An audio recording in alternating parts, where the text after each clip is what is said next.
अस्सलाम वालेकुम फ्रेंड्स। आज की इस वीडियो में हम फंक्शन ओवरलोडिंग के बारे में पढ़ेंगे।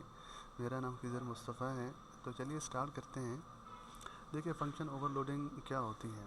अगर हम इसकी C++ में एग्जांपल देखें तो यहाँ पर मैंने एक फिगर बनाई है। तो यहाँ पर आप देख सकते हैं कि मेरे पास 3 एरो हैं और मैं एक ही दफ़ा जो है ना इनको मैं खींच के मार रहा हूँ। तो हो क्या रहा है कि ये मेरे पास एक क्लास है और उस क्लास के अंदर मैंने 3 फंक्शंस मैंने डिक्लेयर किए हैं और तीनों का नाम क्या है, एरो है।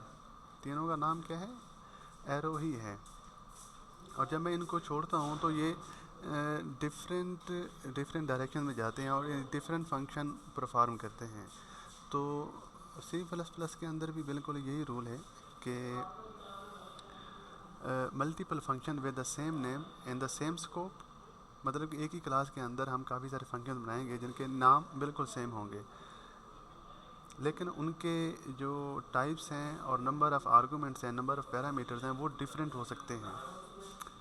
और यहाँ पर जो फर्स्ट लाइन मैंने लिखी हुई है उसमें ये है कि सी लैंग्वेज बिल्कुल सपोर्ट नहीं करती फंक्शन ओवरलोडिंग को, जबकि C++ सपोर्ट करती है। मैं एक दफ़ा फिर आपको बता देता हूँ, फिर इसका हम प्रैक्टिकल करेंगे। फंक्शन ओवरलोडिंग क्या होती है कि एक ही क्लास के अंदर multiple function with the same name but different types and number of arguments, मतलब कि उनके नंबर ऑफ़ आर्गूमेंट्स और उसकी टाइप डिफरेंट होनी चाहिए, लेकिन उसका नेम सेम होना चाहिए। अब देखिए, जब हम किसी भी फंक्शन को डिक्लेयर करते हैं तो उसमें 3 चीज़ें होती हैं। उसकी रिटर्न टाइप होती है, फंक्शन नेम होता है और उसके आर्गूमेंट्स होते हैं, और आखिर में टर्मिनेटिंग सेमीकोलन। ये मतलब कि हमने फंक्शन को डिक्लेयर किया है। फंक्शन की टाइप, फंक्शन का नाम और उसके आर्गूमेंट्स और उसकी टर्मिनेटिंग सेमीकोलन। तो फंक्शन ओवरलोडिंग के अंदर होगा क्या कि हम काफ़ी सारे फंक्शंस बनाएंगे विद द सेम नेम। सिर्फ उसमें एक शर्त है कि उसका नाम सेम होना चाहिए।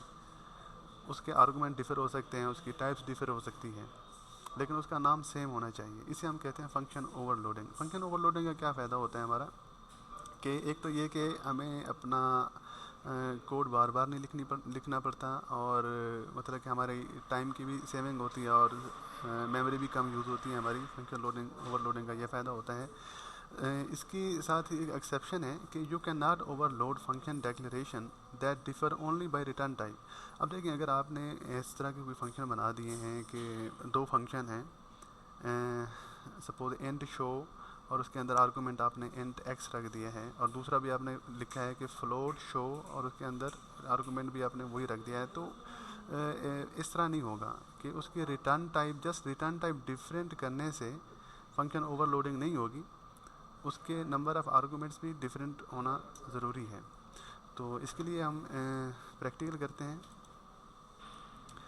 विजुअल स्टूडियो के अंदर मैंने ये एक प्रोग्राम लिखा है, तो ये मैं आपको समझाने की कोशिश करता हूँ। तो देखिए, हमारे पास एक क्लास है कार के नाम से, और उस कार के अंदर होता क्या है कि हम एट द सेम टाइम 5 बिठा सकते हैं पैसेंजर।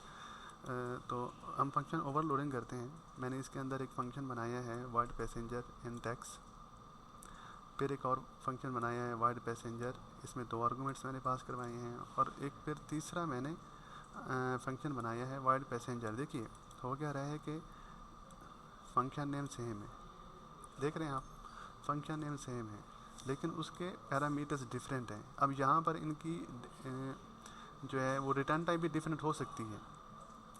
तो जो सेम चीज़ होनी चाहिए वो क्या है, फंक्शन ओवरलोडिंग के लिए जस्ट फंक्शन नेम सेम होना चाहिए। तो ये बहुत ही सिंपल सा मैंने एक प्रोग्राम लिखा है कि हम इसको अच्छे से देखते हैं। एक हमने क्लास बनाई है कार, और उसके अंदर हम फंक्शन ओवरलोडिंग कर रहे हैं। एक हमने फंक्शन बनाया, फिर दूसरा फंक्शन बनाया with the same name but different parameters, फिर तीसरा एक फंक्शन बनाया with the same name but different parameters, फिर इसके अंदर हमने आर्गूमेंट्स पास करे हैं। देखिए, मैं जिस फंक्शन को जो आर्गूमेंट्स मैं पास करूँगा वही फंक्शन कॉल होगा। अगर मैं यहाँ पर मैंने एक आर्गूमेंट पास किया है तो ये फर्स्ट वाला साफ ज़ाहिर हो रहा है, कॉल हो रहा है। 2 किए हैं तो सेकंड वाला हो रहा है, 3 किए हैं तो 3 वाला हो रहा है। तो ये बेसिकली फ़ंक्शन ओवरलोडिंग होती है। नेक्स्ट वीडियो में हम ओवरराइडिंग के बारे में ही पढ़ेंगे। ओवरराइडिंग बेसिकली 2 क्लासेस के दरमियान होती है। फंक्शन ओवरलोडिंग पॉलीमॉर्फिज्म में एक क्लास के अंदर होती है और जो फंक्शन ओवरराइडिंग होती है उसमें मिनिमम हमारे पास 2 क्लासेस होनी चाहिए।